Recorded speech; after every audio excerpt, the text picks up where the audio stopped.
அரசியல் களம் நேயர்களுக்கு வணக்கம். இன்றைக்கு நம்மோடு நேர்காணலுக்காக அரசியல் விமர்சகர் ஐயநாதன் அவர்கள் நம்மோடு இணைந்திருக்கிறார். அவரோடு பேசலாம். ஐயா வணக்கம். வணக்கம். காசாவிற்குள் அடுத்த 24 மணி நேரத்துக்குள்ள நிவாரணப் பொருட்களே அனுப்பாவிட்டால் கிட்டத்தட்ட 14,000 உயிர்கள் குழந்தைகள் உயிர்கள் போகக்கூடும் அப்படின்னு ஐநா தரப்புல எச்சரிக்கை விடுத்திருக்காங்க இல்லையா? அடுத்த கட்டமா எப்படி போக பட் பயங்கரமான ஒரு சூழல் அங்கே ஆயிட்டு இருக்குது. ஆனால் அது ரொம்ப நாள் நடந்துட்டு தான் இருக்குது.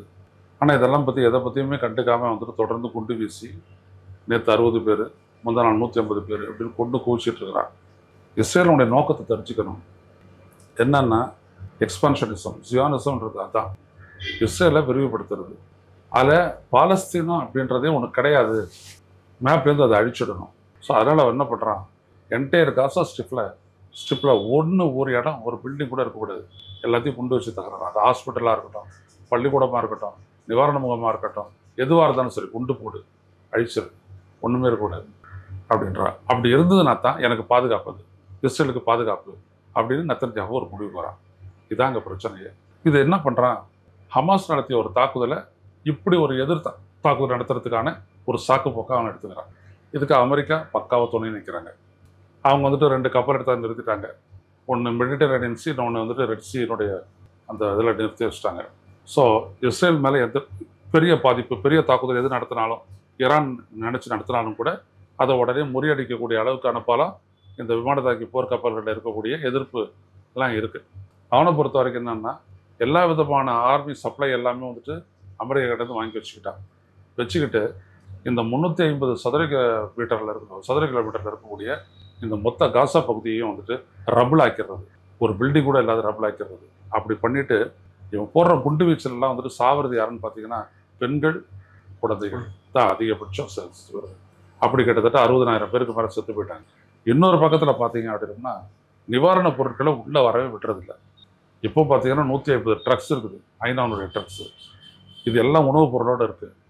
இது இல்லை அப்படின்னா பெரிய அளவுக்கு அங்கே சாவு ஏற்படும். நீங்களே பார்க்குறீங்க, அந்த கஞ்சியை எடுத்து ஊற்றுறான், எப்படி ஜனங்க பிடிச்சிட்டு போகுதுன்றதை பாருங்கள். ஸோ இதுதான் நிலைமை. உலக நாடுகளை பொறுத்த வரைக்கும், ஐநாவை பொறுத்த வரைக்கும், சர்வதேச அந்த குற்றவியல் நீதிமன்றத்தை பொறுத்த வரைக்கும் எல்லாம் ஃபெயிலியர். எப்படி இலங்கையில் அழிச்சாங்களோ அதே மாதிரி இப்போ இங்கே பாலஸ்தீனம் அழிக்கிறாங்க, வேடிக்கை பார்க்குறாங்க. எல்லாரும் வேடிக்கை பார்க்குறாங்க, அழிக்கிறான். ஏன் வேடிக்கை பார்க்குறாங்க? பிரிட்டன், பிரான்ஸ் உட்பட 23 நாடுகள் இஸ்ரேலுக்கு எதிராக ஒரு கூட்டறிக்கை விட்டுருக்காங்க இல்லையா? எந்த அளவுக்கு பலன் அளிக்குன்னு நினைக்கிறீங்க? இல்லை, ஐரோப்பிய ஒன்றியம் கூட்டறிக்கை விடுது. பட் அடுத்த கட்டமாக அவங்களால என்ன செய்ய முடியும்? இப்போது நமக்கும் பாகிஸ்தானுக்கும் போர் போட்டது. அமெரிக்கா பாகிஸ்தானுக்கு சார்பாக 71 வரல. நமக்கு சார்பாக 14th ஃப்ளீட் அனுப்பி வச்சான். யார்? Soviet union. பிரஷ்னேவ் அனுப்பி வச்சார். நீ உள்ள பே ஆஃப் பெங்காலுக்குள்ளே நீ நுழைஞ்ச அப்படின்னா நான் நாடு நுழைவேன், கான்ஃப்ளிக்ட்டு உனக்கு எனக்கு தான் ஆகிடும். அந்த மாதிரியான ஒரு பங்கேற்பு ஐரோப்பிய ஒன்றியத்துக்கு கிடைக்கவே கிடைக்காது. கண்டிப்பாங்க பொருளாதார தடையிடுவாங்க, எதுவும் சொல்லுவாங்க. ஆனால் எந்த இடத்துலையுமே முழுமையாக பாலஸ்தீனத்துக்காக நிற்க மாட்டாங்க. அங்கே மிடில் ஈஸ்டில் இருக்கக்கூடிய நாடுகளே நிற்கலைங்க, அப்புறம் எங்கே மற்றவங்க நிற்க போகிறாங்க? எக்ஸப்ட் ஈரான், வேறு எந்த நாடும் நிற்கலை. கட்டார் கூட நெகோஷியேட் பண்ணுறதுக்கு தான் நிற்கிறதே ஒழிய இவங்களுக்காக ஒரு முழுமையாக ஒரு ஒரு இஸ்ரேலுக்கான ஒரு நடவடிக்கையில் ஈடுபடுவோன்னு நினைக்கவே இல்லை. அவங்க ஜார்டன், சவுதி அரேபியா யாரும் வரல, முன் வரல. மிடில் ஈஸ்ட் துணை நிற்கிறது காரணம் என்ன சார்? அங்கே இருக்கிறதெல்லாம் மன்னர் ஆட்சிகள் தானே. ஜனநாயக ஆட்சியாக இருந்ததுன்னா பரவாயில்ல. சவுதி ஒரு கிங்டம், கட்டார் ஒரு கிங்டம், ஐக்கிய அரபு எமிரகம் ஒரு கிங்டம், குவைத்து ஒரு கிங்டம், இப்படி எல்லாம், ஜார்டன் ஒரு கிங்டம், இப்படி எல்லாமே இருக்கிறதுனால இவங்க தங்களை காப்பாற்றிக்க அமெரிக்காவுக்கு டிபெண்டாக இருக்காங்க. இவ்வளோதான். ஸோ அமெரிக்கா போது விளையாடுறான். இந்த இடத்துல எந்த விதமான எதிர்ப்பு ஜனநாயக ரீதியான எழுச்சி வந்ததுனாலும் அது நம்மளை கவுத்துறோம் அப்படின்றது இந்த அரசர்களுக்கு எல்லாருக்குமே தெரியும். அதனால் அவங்க அமெரிக்காவோட இருக்கிறாங்க. இப்போ கூட பாருங்கள், கிட்டத்தட்ட $450 பில்லியன் ஆர்ம்ஸ் ஒப்பந்தம் போடுறாரு சவுதி அரேபியா ட்ரம்ப்போட. எதுக்கு அது அவ்வளவு? எல்லாத்தையுமே வாங்கி வச்சுக்கிறான், கொடுக்குறான். இந்த எடுத்துகிட்டு போ. என்ன நீ கேள்வி கேட்காது, என்னோட நீங்கள் அவ்வளோதான், வேற ஒன்றும் இல்லை. மற்றபடி நீ பாலஸ்தீனத்துக்கு இதை செய்ய, அதை செய்ய எத்தையுமே சொல்கிறது இல்லை. அவன் அவனோட கிங்டமை காப்பாற்றிக்கிட்டு பாட்டுக்கு போக பார்க்குறான், அவ்வளோதான். பாலஸ்தீனத்தை ஒட்டுமொத்தமாக அழிக்கிறதுல அமெரிக்காவுக்கு என்ன லாபம் நினைக்கிறீங்க சார்? பாலஸ்தீனத்தை அடிக்கலாம், இஸ்ரேல் பாலஸ்தீனத்தை அடிக்கிறதுல இஸ்ரேலுக்கு என்ன ஆகுது இல்லை? இப்போ இஸ்ரேலுக்கு இருக்கக்கூடிய த்ரெட்டை நான் காலி பண்ணிடுறேன். இஸ்ரேல் தான் அவனுடைய அங்கே மிடில் ஈஸ்டில் இஸ்ரேலை வச்சுக்கிட்டு தான் மற்றவங்களை மிரட்ட முடியும். அதன் மூலமாக இஸ்ரேல்னால உங்களுக்கு பாதிப்பு ஏற்படாது, அதை நான் பார்த்துக்கிறேன்னு அமெரிக்கா சொல்ல முடியும். அதனால தான் இஸ்ரேல் என்ன சொன்னாலும் வந்துட்டு சைலண்டாக இருக்கிறான். என்ன செஞ்சாலும் வேடிக்கை பார்த்துட்டு இருக்கிறான். இதுதான் உண்மை. இஸ்ரேலை வச்சு எப்படி மிடில் ஈஸ்ட் கண்ட்ரியை மிரட்ட முடியும்? யூதர்கள், ஓகே. அந்தாண்ட முஸ்லீம்கள், இவங்களுக்கு இடையில இருக்கக்கூடிய ஒரு பகைமை வெடிச்சது அப்படின்னம்னா வந்துட்டு இஸ்ரேல் தன்னுடைய அணு ஆயுதங்கள் எல்லாம் தூக்கி போடுவான், அடிப்பான், கொன்னுடுவான் அப்படின்ற ஒரு அச்சுறுத்தலாங்க. அதை நான் பார்த்துக்கிறேன் அப்படின்னு சொல்லுது அமெரிக்கா. ஸோ அவங்களுக்கு நண்பன், இவனுக்கு நண்பன். அந்த 14,000 குழந்தைகளோட நிலைமை என்ன சார் ஆகும் நினைக்கிறீங்க? காப்பாற்றிடுவாங்க. அது ஒன்றும் பெரிய விஷயம் கிடையாது. வந்துகிட்டு இருக்குது, சப்ளைஸ் வந்துக்கிட்டே தான் இருக்குது. அவன் என்ன பண்ணுவான், இதெல்லாம் முடிச்சுட்டு சப்ளை எல்லாம் முடிச்சிட்டோம்னா மறுபடியும் ஒரு பெரிய தாக்குதல் நடத்தி எல்லாத்தையும் அடிப்பான்.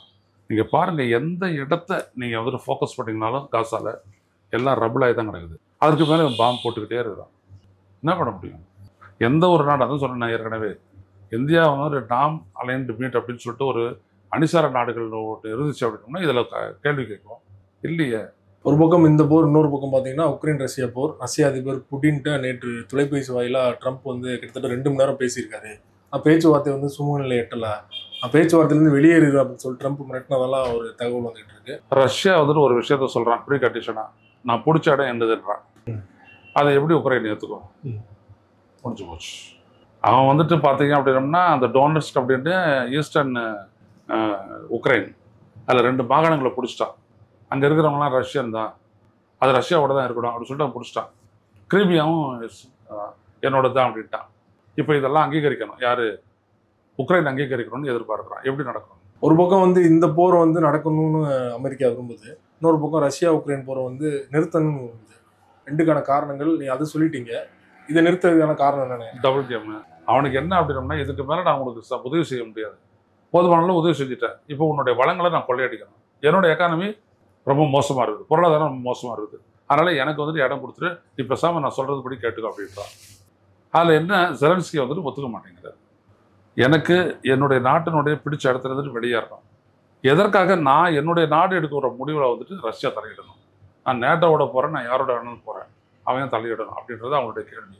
ஆனால் அமெரிக்கா என்ன சொல்லுதுன்னா, நீ அந்த மாதிரிலாம் போகாத, நான் தானே உனக்கு உதவி பண்ணி உன்னை தூக்கி நிமித்தினேன், என்னை தட்டி விட்டு நீ வந்துட்டு தனியாக போகக்கூடாது அப்படின்னு சொல்லிட்டு அமெரிக்கா கட்டை பண்ணிட்டு இருக்கிறாங்க. இதான் இப்போ நடந்துட்டு இருக்குது. போர் முடிவுக்கு வந்துட்டு நினைக்கிறீங்களா? போர் நிறுத்தம் அப்படின்றது வந்துட்டு 28ஆம் தேதியே முடிவுக்கு வந்துட்டாங்க, உடச்சிட்டாங்க.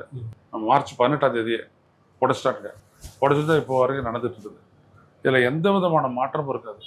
இது பெரும் போராக வெடிக்கிறதுக்கான சாத்தியக்கூறலாம் ஒன்றும் கிடையாது.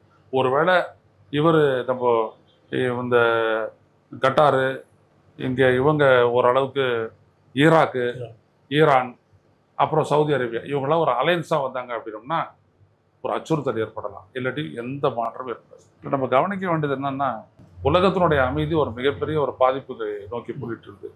எந்த நேரம் இது ஒரு பெரிய லெவல் போராக வெடிக்கலாம். இப்போ வந்துட்டு ஒரு தாக்குதல் அப்படின்னு சொல்லிட்டு இருக்கிறாங்க. இந்த தாக்குதலுக்கு பதிலடியாக வேற ஒரு நாடு உள்ளே வந்துச்சு, உதாரணத்துக்கு சைனாவோ ரஷ்யா உள்ளே வந்துச்சுன்னு வச்சுக்கோங்க, இந்த போருடைய பரிமாணமே மாறிடும். அப்படி நடக்கிறதுக்கான சாத்தியக்கூறுகளும் உண்டு. பொறுத்து வந்து பார்க்கலாம் சார். உங்கள் நேரத்தை ஒதுக்கி பல்வேறு தகவல்கள் பயனுடைய நன்றி.